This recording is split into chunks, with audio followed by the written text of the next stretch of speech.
Bonjour et bienvenue sur le site du podcast Histoire en série, créé et animé par Nicolas Charles et Johan Chanoir. Au programme, une analyse des séries d'hier, d'aujourd'hui et de demain par les spécialistes des questions mobilisées par nos shows préférés.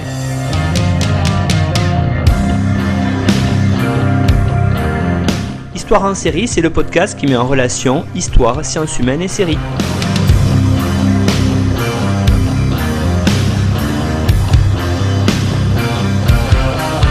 Bonjour à tous, bienvenue dans Histoire en série. Histoire en série, dans ce numéro, c'est livre en série parce que je reçois aujourd'hui Mélanie Bourda. Bonjour Mélanie. Bonjour.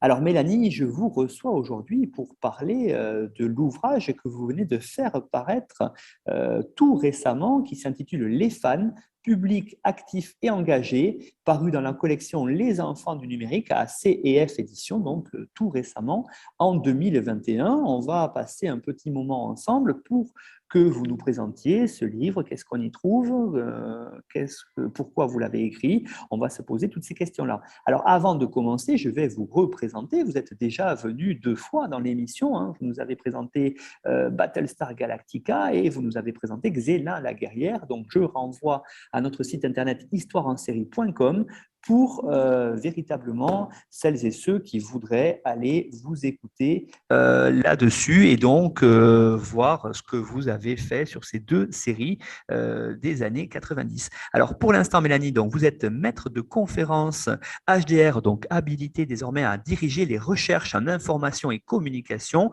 au département ISIC de l'Université de Bordeaux-Montaigne, laboratoire MICA. Vous êtes responsable aussi du master CPNM, donc conception de projets numériques et multimédia. Je l'ai déjà dit quand je vous ai reçu les fois précédentes, vous êtes une des spécialistes aussi de l'étude en France des séries, mais surtout, et c'est pour ça que vous êtes là aujourd'hui, vous allez nous en dire plus, vous étudiez les séries à travers ceux qui les regardent, à travers ceux qui les aiment, c'est-à-dire les fans. Alors peut-être avant qu'on engage véritablement la discussion sur cet ouvrage-là, Mélanie, pourriez-vous nous dire un petit peu, nous présenter les grandes lignes, qu'est-ce qu'on retrouve dans cet ouvrage ?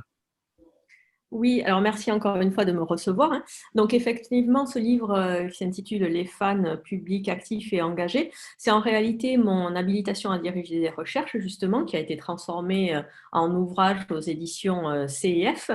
L'objectif, c'était en fait de montrer qui était ce public fan, comment il s'organisait dans des communautés de pratique, qu'est-ce qu'il menait comme activité dans ces communautés de pratique, mais aussi c'était surtout une occasion de légitimer un peu les études de fans en France, parce que donc le courant des fan studies, des études de fans, est très populaire monde anglo-saxon, mais en France, ça commence à émerger et c'est parti de la sociologie des publics surtout, et en sciences de l'information et de la communication, qui est mon champ d'études, ça commence à émerger, mais j'avais vraiment envie de légitimer ce champ d'études et de montrer que parler des fans, c'est aussi parler de la société, parler d'organisation structurelle et parler de politique aussi. Alors justement, Mélanie, ma première question, c'était de savoir véritablement, vous avez commencé à l'introduire, cette idée de fan studies qui fonctionne très très bien dans les milieux anglo-saxons, que ce soit en Angleterre ou aux États-Unis. En France, c'est moins connu. Comment vous en êtes arrivé, vous, à vous intéresser justement à ces fans ? Alors, ça fait longtemps que j'étudie les publics fans, puisque j'avais commencé en fait en réalité dans mon travail de thèse, parce qu'il était centré sur l'interactivité des publics, cette interactivité des publics entre la France et les États-Unis, et sur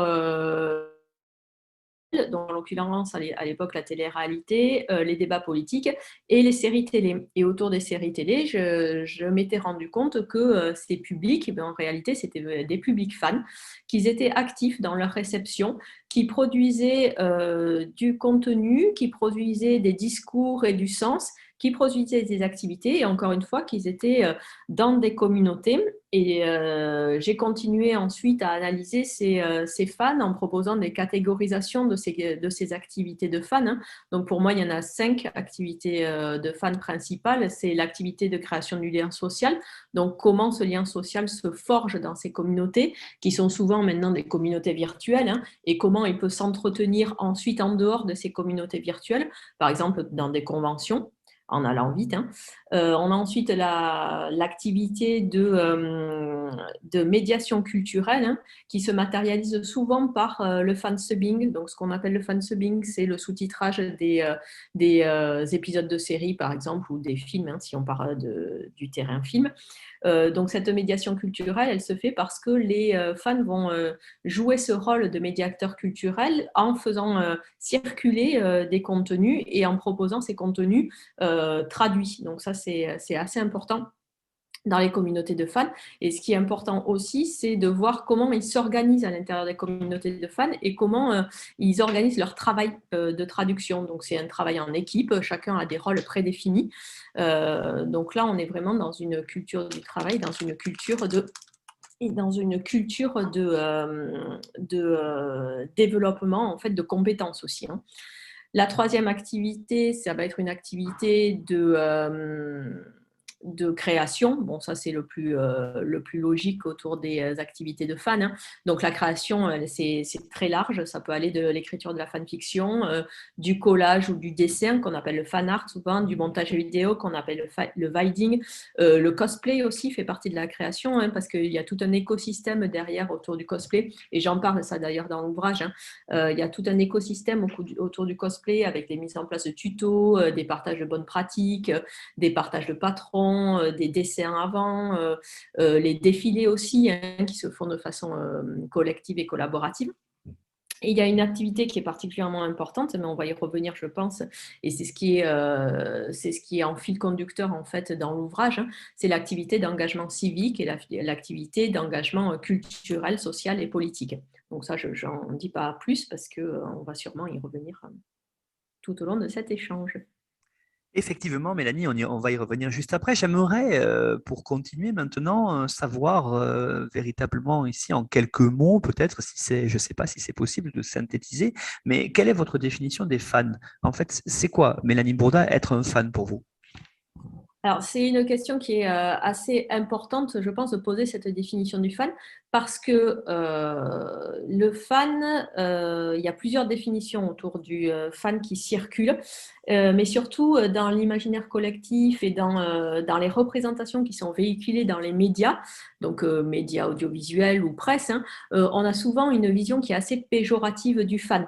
Donc, pour schématiser, hein, on montre souvent une fan girl qui va être hystérique. Hein. On pense par exemple aux fans qu'on voit pleurer dès l'apparition de leur idole. Hein. C'est ce qui est montré hein, souvent dans les médias. Ça date pas d'aujourd'hui, hein, parce que bien évidemment, autour des Beatles, on avait déjà ces représentations. Et du côté des fanboys, on va les montrer assez obsessionnels, souvent enfermés dans leur chambre, entourés de plein d'artefacts ou d'objets et réfléchissant sur l'univers. Donc ça, c'est des représentations qui sont très péjoratives, mais qui continuent encore d'être véhiculées dans les médias. Et d'ailleurs, j'ai des collègues, hein, Paul Booth et Lucie Bennett, hein, qui ont publié un ouvrage collectif, justement, qui essaye de déconstruire ces représentations négatives et péjoratives. Donc, il me semble important quand même de réhabiliter un peu le fan et de faire bien comprendre que le fan, ce n'est pas un consommateur passif hein, de contenu. Au contraire, encore une fois, c'est un public actif. Le fan est un public actif. Il s'inscrit dans un collectif social, donc on appelle une communauté de fans, un fandom, donc il s'inscrit dans ce collectif social, et dans ce collectif social, il va pratiquer des activités, donc encore une fois, ça peut être très varié, hein, ces activités, mais en tout cas, il va être producteur de contenu et surtout producteur de discours. Et ça, c'est important parce qu'on voit cette organisation dans les communautés de fans avec des hiérarchies implicites, hein, parfois, mais en tous les cas, ça fonctionne comme des collectifs et ça me paraît important de recentrer un peu le fan dans cette définition de public actif surtout. Vous avez commencé, Mélanie, à évoquer avec nous, il y a quelques instants, l'idée que les fans, c'était des gens qui se regroupaient pour faire des activités. Vous en parlez hein, tout au long de votre ouvrage, c'est très intéressant. Alors, est-ce que vous pourriez nous en dire plus peut-être? Vous avez commencé à évoquer les différentes activités, mais rentrez un peu plus en détail dans celle-ci et montrez-nous quelque part comment les fans mettent en place cet engagement civique.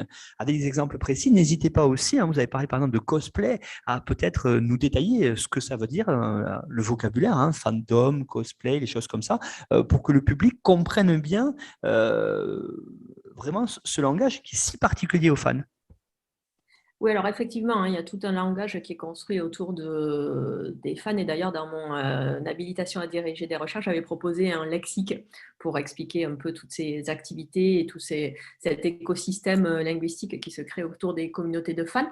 Alors, donc le fandom, hein, ça j'ai dit, c'est la contraction de fan et kingdom. Hein, donc, c'est vraiment la communauté de fans. C'est ce collectif social qui va se mettre en place et qui va être régi par les fans. Hein, ils s'autogèrent en fait hein, dans ces collectifs.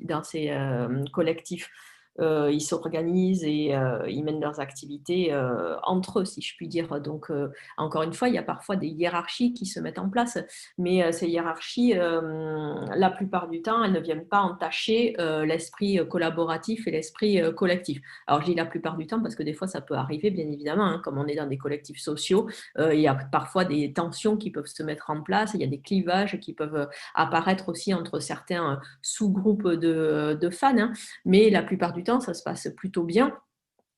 Et ces hiérarchies, elles sont implicites, mais elles ne viennent pas bousculer en fait l'écosystème du collectif. Ensuite, sur le cosplay, c'est quelque chose que je n'avais pas forcément analysé encore jusqu'à mon habilitation et jusqu'à donc cet ouvrage, hein, mais c'est une activité qui est assez intéressante. Alors, au départ, c'est le fait, alors cosplay, ça veut dire c'est la contraction entre costume et play, donc c'est le fait de se déguiser comme ses personnages favoris. Donc ça, on le voit souvent dans les conventions. Hein. Dans les conventions, les fans viennent souvent déguisés comme leurs personnages préférés et souvent sont organisés dans ces conventions justement des concours de cosplay dans lesquels les fans défilent et montrent leurs costumes. Et donc, ce qui est intéressant avec cette activité, c'est quand même tout ce qui est mis en avant en termes de compétences, parce que là, il va y avoir des compétences de fans, donc des compétences en couture, des compétences en dessin, des compétences aussi techniques qui vont se mettre en place, puisque, encore une fois, ces fans vont proposer des tutos, donc des tutos, comment créer son costume, comment créer des chapeaux particuliers, comment créer les bottes de Wonder Woman, enfin, ça dépend bien évidemment le personnage qu'on veut mettre en avant, ou c'est les compétences qu'on veut mettre en avant. Mais ces tutos sont assez fournis, assez techniques. Et bien évidemment, il y a toujours derrière ce sentiment de partage aussi dans la communauté. On va partager ses compétences, on va partager ses créations, on va les montrer, on va aussi demander aux autres de les commenter. Et avec ça, ça va évoluer. Souvent dans les cosplays aussi, et j'avais vu ça sur Facebook, hein, parce qu'ils utilisent pas mal Facebook finalement, ces fans de cosplay. Donc sur Facebook, il y a ce qu'on appelle des work in progress, c'est-à-dire que ce sont des fans qui montrent l'évolution de leur costume au fur et à mesure et ils demandent aux autres fans de commenter et ils demandent aux autres fans s'ils ont des conseils aussi. Donc, c'est une œuvre collective aussi qui se met en place finalement. Et j'avais analysé un fan qui était en train de construire un cosplay de Iron Man avec plus de 248 pièces différentes hein, qu'il était en train de construire, donc de souder principalement. Donc, lui, c'était des compétences de soudure hein, qu'il mettait en avant.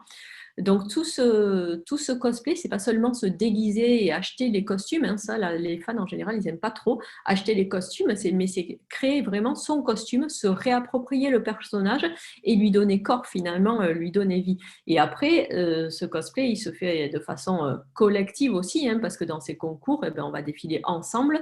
Et sur les conventions, on va se retrouver ensemble hein, pour donner à voir ces costumes et pour donner à voir ces personnages qu'on incarne en tant que fan. Donc sur le cosplay, c'est finalement pas tellement étudié encore en France, hein. C'est étudié pardon, dans le monde anglo-saxon, surtout sur les activités lors des conventions, mais c'est une activité qui me paraît essentielle dans les communautés de fans et qui rattache en fait toutes les compétences techniques, le partage, la créativité, l'incarnation des personnages et se servir de la narration finalement pour incarner ces identités. Quand vous avez étudié cet activisme culturel et social, Mélanie Broda, dans votre ouvrage, vous avez étudié des personnages, hein, en disant bien, dans vos chapitres, on le voit, le personnage étendard de l'activisme fan. Alors, vous avez par la suite mis en avant plusieurs personnages, Wonder Woman, une héroïne féministe, Superman, Dream Act et Immigration, vous en avez parlé, et puis Leia, symbole de la résistance. Est-ce que, peut-être très rapidement, ça non plus tout nous dire, mais peut-être nous expliquer pourquoi le choix de ces personnages et comment vous les avez mis en avant par rapport à certaines thématiques? Oui, alors le personnage, c'est fondamental dans les séries télévisées, bien évidemment, puisque c'est ces personnages qu'on va voir évoluer dans la série télé. Donc la série télé, c'est un temps long, donc on va les voir évoluer. Il y a parfois des phénomènes d'identification aussi qui vont se mettre en place, hein, chez certains publics et chez certains publics fans. Donc le personnage, c'est un des points centraux de la série télé. Et souvent, donc, c'est le point de départ d'un activisme, effectivement, de la part des fans. Parce que ce personnage, il va véhiculer des valeurs que les fans vont se réapproprier pour mener des activités sociales, culturelles ou politiques. Donc, j'avais choisi effectivement 3 personnages. Donc, Superman, parce que ça permettait de parler de l'immigration, en particulier de l'immigration aux États-Unis et des luttes donc, autour de cette immigration. Donc ça, je me suis appuyée là sur des recherches qu'avait menées Henry Jenkins, principalement sur un mouvement qui s'appelait le mouvement des Dreamers. Et on voit comment il se réapproprie le personnage de Superman pour montrer que Superman était aussi un immigrant illégal et que ben voilà, il a été accepté par la société. Donc ils ont repris ce personnage et ces thématiques de Superman. Pour Wonder Woman, c'était autour du féminisme donc, et des luttes féministes. Et ces féministes avaient utilisé la figure de Wonder Woman parce qu'encore une fois, hein, les valeurs qui sont véhiculées dans les comic books autour de Wonder Woman, alors là, c'était plutôt dans les années 70. Donc, ces valeurs hein, peuvent être des valeurs qui sont raccordées au féminisme. Hein. Donc, c'était une bonne figure. Et d'ailleurs, il y avait eu un journal qui avait mis en page de garde Wonder Woman for President. Hein. Donc, il y avait cette volonté de mettre en avant les valeurs qui étaient véhiculées par le personnage de Wonder Woman jusqu'à la faire élire à la présidence. Et de façon intéressante, l'ONU a utilisé aussi Wonder Woman hein, et les actrices qui jouaient Wonder Woman, donc Linda Carter et Gal Gadot, comme étendard de lutte féministe aussi. Hein.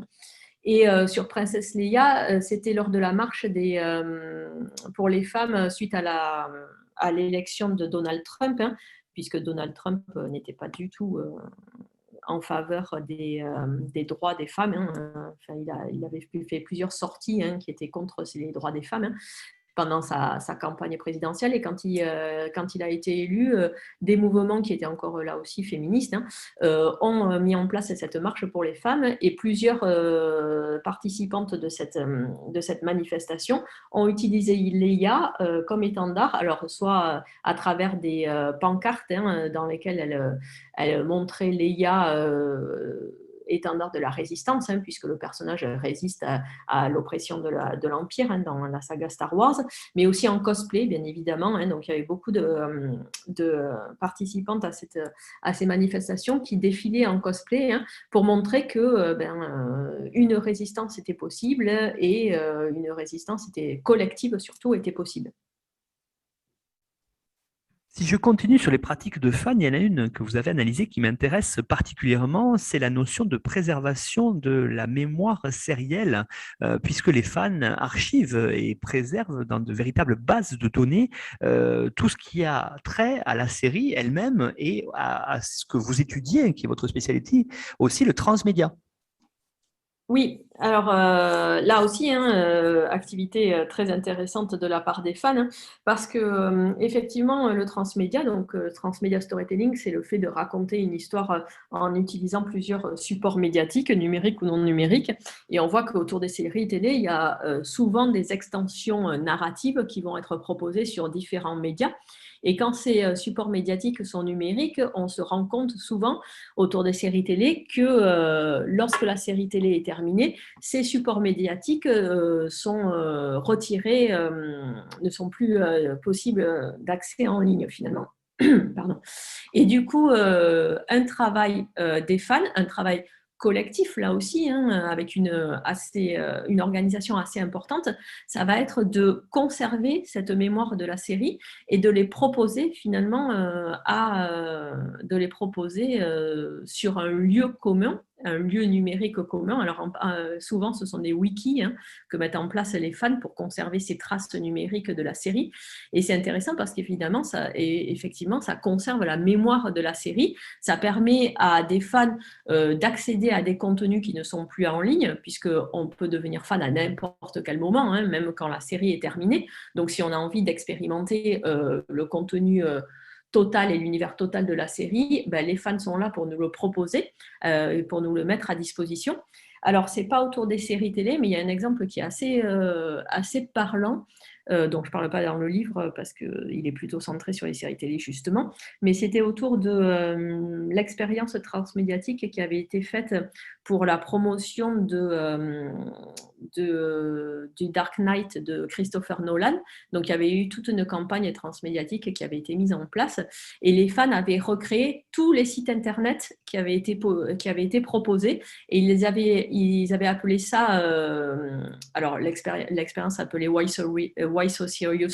Donc les fans avaient appelé leur dispositif Why So Serious Redux et ils proposaient donc tous ces sites internet. Et quand les sites internet ont été crashés par la production après la fin de la promotion du film, eh bien, les sites internet produits par les fans, qui étaient des miroirs en fait, des sites internet, c'est exactement la même chose, mais ils les avaient recréés, eh bien, ils étaient toujours en ligne. Donc si on veut revivre cette expérience et avoir tout l'univers qui avait été créé au préalable de la diffusion de ce film, on peut aller sur ces sites internet, ils sont toujours en ligne.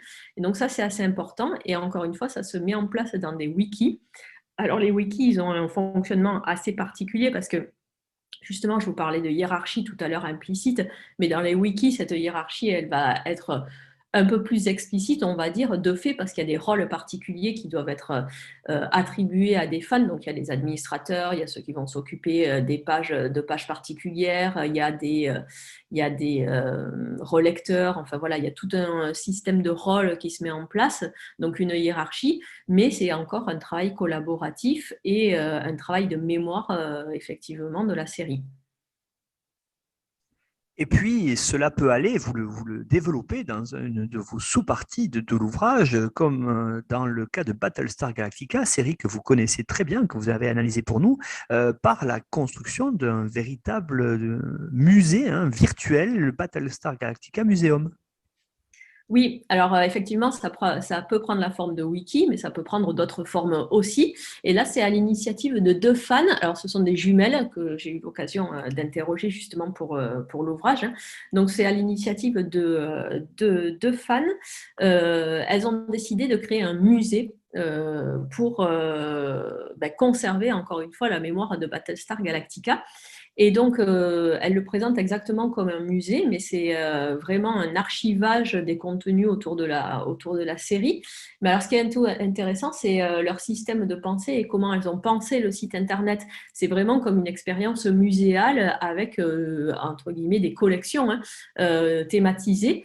Et elle m'expliquait donc comment elle pouvait… alors, le temps qu'elle passait autour de cet archivage, qui est assez énorme, énorme et qui est très chronophage. Mais bon, elles sont fans, donc elles s'engagent et cet engagement, il passe aussi par de l'engagement temporel. Hein. Mais bon, elles y passaient 2 heures par jour, je crois, chacune. Et le système de récupération aussi des informations. Donc, elles se mettaient des systèmes d'alerte, elles demandaient à d'autres fans de leur proposer des contenus. Donc, derrière, il y a aussi de la curation de contenu qui doit être mise en place parce qu'elles choisissent certains contenus et elles en laissent d'autres, bien évidemment, suivant leur pertinence. Elles ont aussi créé des liens particuliers avec les acteurs de la série, avec les producteurs de la série, qui leur fournissent également des contenus. Donc là, il y a vraiment un engagement, encore une fois, temporel, un engagement intellectuel aussi, hein, parce qu'il y a une réflexion derrière sur ce qu'est un musée en ligne, comment on peut rattacher une série télé à un musée et comment on crée donc cette mémoire et cet archivage autour de la série. Et ces fans-là, c'est vraiment une activité qu'elles réinvestissent ensuite dans leur vie professionnelle, puisqu'elles ont ça leur a permis d'acquérir des compétences, finalement, cette activité, et ces compétences, elles s'en servent dans leur vie professionnelle. Mélanie Broda, dans l'ouvrage que vous venez de faire paraître et que l'on analyse aujourd'hui dans un livre en série qui s'intitule Les fans publics actifs et engagés, paru chez CF Éditions en 2021, vous étudiez aussi les représentations. Ça, c'est très intéressant. J'aimerais que vous l'abordiez maintenant avec nous, et en particulier parmi ces représentations, le coming out. Alors, pourquoi avoir choisi ça et comment, par quel prisme, en tout cas, vous les avez étudiés? Alors oui, le coming out, c'est quelque chose qui est assez intéressant en termes de représentation dans les séries télévisées et quelque chose qui n'est pas vraiment analysé, du moins en France, encore une fois. Donc ça me paraissait intéressant d'envisager cette représentation particulière. Donc encore une fois, comme pour tous les autres exemples du livre, hein, j'ai pris des études de cas, on va dire. Donc j'en ai pris 3 qui me paraissaient encore une fois pertinente pour les représentations qu'elle mettait en lumière. Donc, j'ai pris le coming out de Cally dans Grey's Anatomy, j'ai pris le coming out de Alex dans Supergirl et le coming out de Emily dans Pretty Little Liars. Alors, c'était intéressant parce que c'est 3 coming out assez différents d'une part par l'âge et l'expérience de vie des personnages, puisque Emily est une adolescente, les 2 autres personnages ont plus de la trentaine, sont dans des activités professionnelles bien établies, dans un réseau d'amis. Voilà. Donc, c'était des personnages un peu différents dans leurs expériences de vie. Sur les contextes aussi autour de la série, parce qu'on se rend compte par exemple que pour Grey's Anatomy, alors sans dévoiler de tout le livre, hein, mais juste sur Grey's Anatomy, ce coming out là narratif, donc qui se passe dans la série, il vient aussi d'un contexte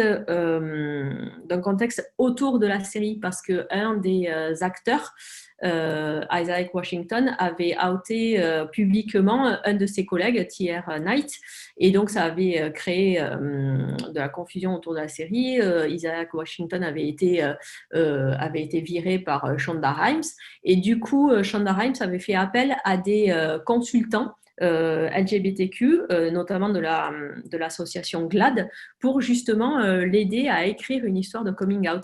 Donc, ce qui ressort de l'histoire de coming out et de la réception de ce coming out, c'est une authenticité un peu du personnage et une authenticité de l'expérience du personnage, qui peut être mis en miroir par rapport à la réception des fans que j'avais pu analyser. Alors, ce qui était compliqué, mais sans vraiment l'être, c'était que le coming out de Cally dans Grey's Anatomy, il s'est passé à la saison 5, donc il y a 13 ans. Supergirl, c'était plus récent puisque c'était il y a 3 ans. Pretty Little Liars, c'était il y a 6 ou 7 ans. Du coup, pour récupérer les verbatims des publics fans, c'était un peu compliqué, donc j'ai décidé de me baser sur les vidéos YouTube qu'on peut trouver donc, et les commentaires des vidéos YouTube. Et donc, ça permettait d'avoir un lissage sur ces questions de temporalité finalement. et de récupérer des verbatims des publics fans. Donc, ce qui ressortait effectivement principalement, c'était souvent des questions d'authenticité et ça permettait aux fans de libérer leur parole aussi, donc de raconter leur expérience de coming out en miroir avec le personnage, hein, donc comment ça s'est passé pour le personnage, comment ça s'est passé pour eux. Et parfois, l'expérience du personnage dans la série leur donner la force, si je puis dire, entre guillemets, de faire leur coming out. Alors, de faire leur coming out en premier dans la communauté des fans, puis après à leur famille, à leurs amis, voilà. Mais l'expérience du personnage leur permettait d'avoir un fil conducteur, en fait, pour faire leur propre coming out ou d'avoir quelque chose pour raconter comment ça s'était passé pour eux et si le personnage, du coup, était en résonance par rapport à ce qu'ils avaient vécu et surtout l'entourage du personnage parce que souvent on montre le coming out du personnage mais on montre aussi les réactions des amis et de la famille. Et ça, c'est pas particulièrement évident autour de Cally. On voit la réaction assez négative au départ de son père, hein. Autour de Alex Danvers dans Supergirl, on voit les réactions des amis de sa sœur, donc qui est Supergirl, Kara Danvers, et de sa mère. Et autour de Emily dans Pretty Little Liars, on voit aussi la réaction des parents, hein, qui est donc la mère, c'est une réaction qui est assez violente et le père qui essaie de comprendre, voilà. Donc il y a des expériences aussi qui se font autour du personnage et ça permet aux fans de raconter comment ça s'est passé pour eux aussi. On va revenir maintenant, si vous voulez bien, Mélanie, sur votre dernier chapitre, hein, sur les fandoms, justement. On l'a évoqué, hein, ces communautés de fans en introduction. Vous avez intitulé le dernier chapitre, Herpers, le fandom, la communauté comme famille. Et justement, une de vos sous-parties, vous l'indiquez que la communauté, en fait, c'est une famille qui est choisie. Vous savez vous dire quoi ici, Mélanie? Alors, oui, j'ai choisi de conclure mon ouvrage par une étude de cas un peu générale et effectivement, j'ai choisi la communauté des fans de Wynonna Earp qui s'appelle les Earpers. Donc, en général, les communautés de fans se donnent un nom, hein. Ça passe, la sociabilisation, en fait, elle passe par ce nom. Donc, reconnaissance à l'intérieur du fandom, mais aussi se donner à voir aussi dans la sphère publique, hein, par un nom. Donc, eux, ils s'appellent les Earpers. En référence à Wynonna Earp, bien évidemment. Et cette étude de cas, elle m'a permis d'analyser en profondeur une communauté de fans et puis de reprendre un peu tous les éléments que j'avais évoqués précédemment dans l'ouvrage pour montrer que la communauté de fans des Harpers cristallise un peu tout. Donc les activités de fans, un engagement politique, culturel et social, et surtout la création de liens sociaux. Et c'est ça que je voulais dire avec la communauté comme famille, hein, c'est que de voir comment des liens sociaux, des liens amicaux, voire des liens amoureux peuvent se créer dans la communauté de fans, parce que les fans, ils vont principalement intégrer une communauté parce qu'ils aiment l'œuvre de départ, donc c'est leur motivation première, mais leur motivation secondaire, c'est quand même un sentiment d'appartenance. Donc, ils veulent appartenir à un collectif, ils veulent appartenir à cette communauté. Et ce sentiment d'appartenance, il va se matérialiser ensuite par ces liens sociaux. Et donc, quand j'ai interrogé, là, j'ai pu faire j'ai proposé un questionnaire à plusieurs fans de cette communauté et j'ai interrogé des fans en entretien de cette communauté. Et effectivement, le vocabulaire qui revenait le plus souvent, c'était la famille. Donc pour eux, cette communauté de fans, elle représente une famille qui se sont choisis, une famille qui discute certes de la série, mais qui va discuter d'autres choses, en particulier de coming out, hein, particulièrement, ou de représentation lesbienne, hein, puisque dans la série, il y a un couple lesbien qui était particulièrement suivi par les fans que j'ai interrogés. Et ces liens sociaux, encore une fois, ils se créent et ils se forgent dans la communauté en ligne, mais les fans vont essayer de les entretenir par des activités hors ligne, si je puis dire. Donc, elles organisent pas mal de rencontres. Alors, des conventions, bien évidemment, hein, mais des rencontres un peu plus locales, on va dire, comme des meet-up, des dîners. Donc, elle s'invite parfois à des dîners, des visionnages collectifs des épisodes qui leur permettent ensuite de discuter sur ce qu'elles avaient vu, façon focus group, si je puis dire.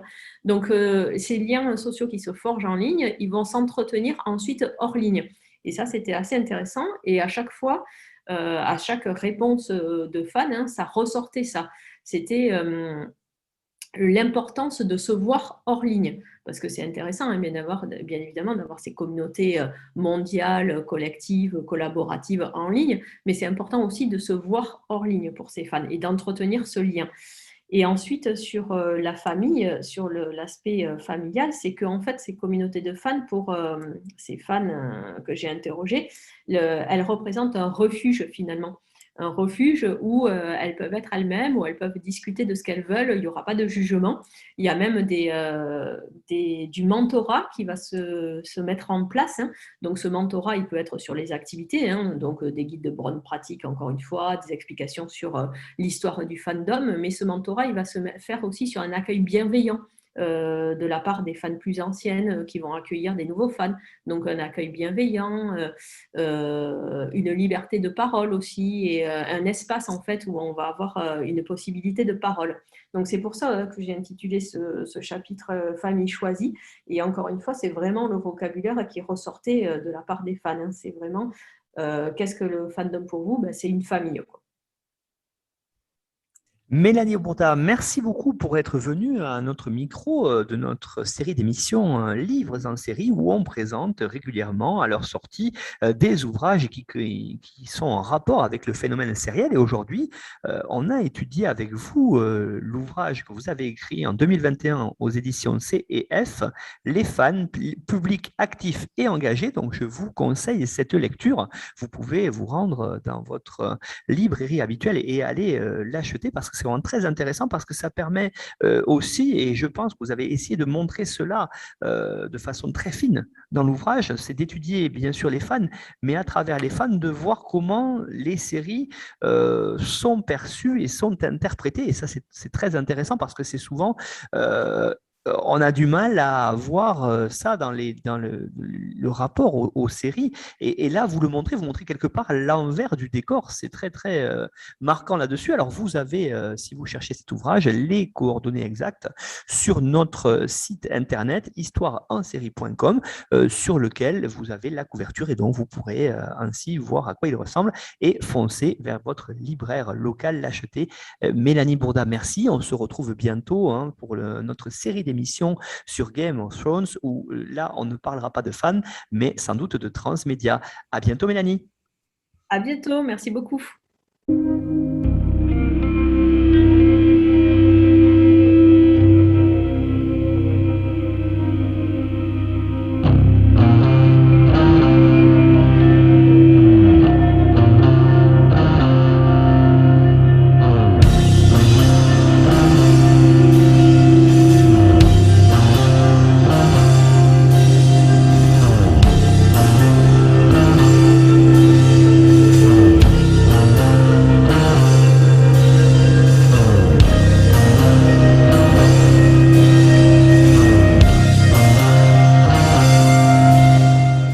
Retrouvez-nous sur Twitter @Histoire en série pour connaître le programme à venir ainsi que des conseils bibliographiques.